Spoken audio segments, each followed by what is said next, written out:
One of my favourite dumpling dishes is wontons in Sichuan Chili Oil. These juicy little pillows of deliciousness in soy sauce, vinegar and chili. They're absolutely amazing. Let's make it.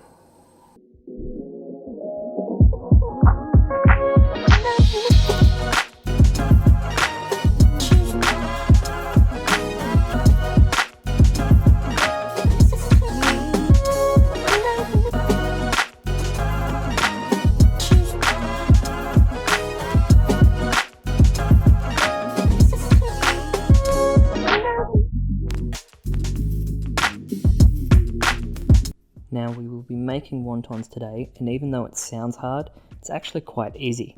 To add some flavour to the wonton filling, we will start with some green onions, which you can slice thinly. I'm also adding in some thinly sliced garlic chives, but you can leave these out. In total, you will need 3/4 cup of spring onions and garlic chives if you're using them. Add these into a bowl and we can start to prepare the other ingredients.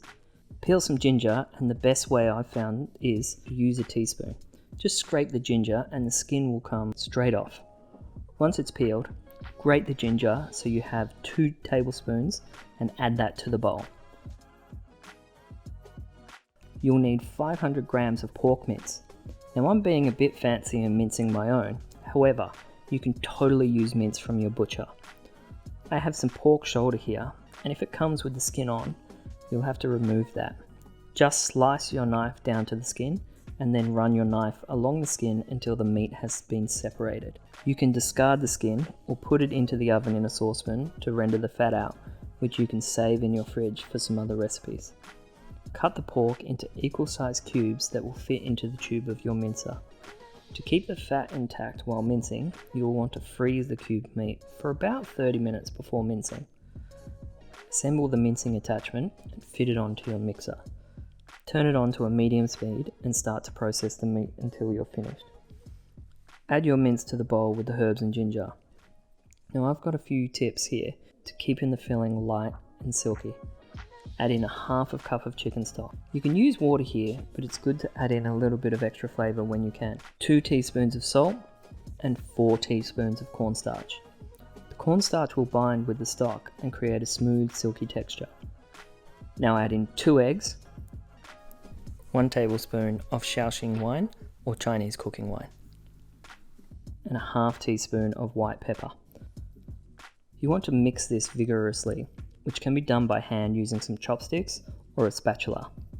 Now you do want to mix this in the same direction, as it helps the proteins align and create a smoother texture once cooked. You can also mix this in a stand mixer if you have one. Attach the paddle and turn the mixer on medium speed. What you're looking for is a smooth and combined texture like this.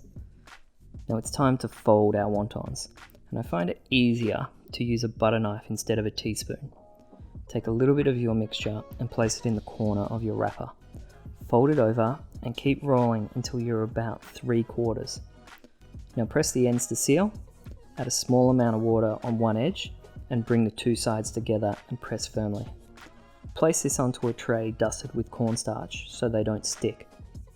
Continue with the rest of your mixture until you've used it all. Now these freeze really well, so you'll always have a supply of delicious wontons on hand. If you are going to freeze them, pop the tray into the freezer directly until they're firm, and then you can move them into a sealable bag. Now that's done, we can talk about that beautiful chili oil dumpling sauce. Thinly slice some green onions until you have 1 tablespoon worth. Finally slice 1 tablespoon of coriander or cilantro. You'll want to slice up the stems as well as the leaves, as the stems give a lovely crunch. Put these both into a bowl and grate in 1 small garlic clove. Now let's move on to the sauce elements. I'm using my homemade chili oil here. I'll leave a link to the recipe down in the description, or click the link in the top right of your screen now. You'll need 4 tablespoons, and make sure you get a mix of chili powder and the oil here. Now add in 2 tablespoons of Chinese black vinegar. You could use red wine vinegar here too, but most Asian supermarkets will stock black vinegar and the flavour is way better. 1 tablespoon of light soy sauce and stir this to combine. Now it's time to cook those wontons we've made. Bring a large pot of water up to the boil and turn it down to medium-high.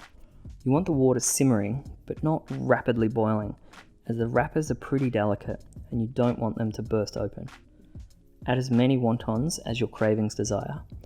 You'll want a jug of cold water on hand, as if the water starts to boil too rapidly, you can add in some cold water to bring it back to a mild simmer.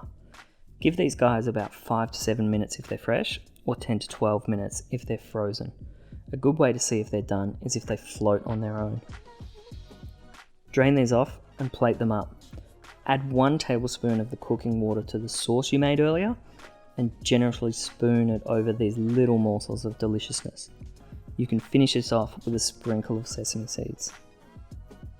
Now, could you use store-bought wontons or store-bought chili oil? Yes. Will it be as good? Maybe. Will I cry myself to sleep if I find out? 100%. There you have it, wontons in Sichuan chili dressing. These things are super addictive and actually not that spicy. Let me know your favourite dumpling dish down below in the comments. Smash the like button, and if you want to see more of these videos, maybe subscribe. Anyway, if you'll excuse me, I've got a plate full of dumplings to smash.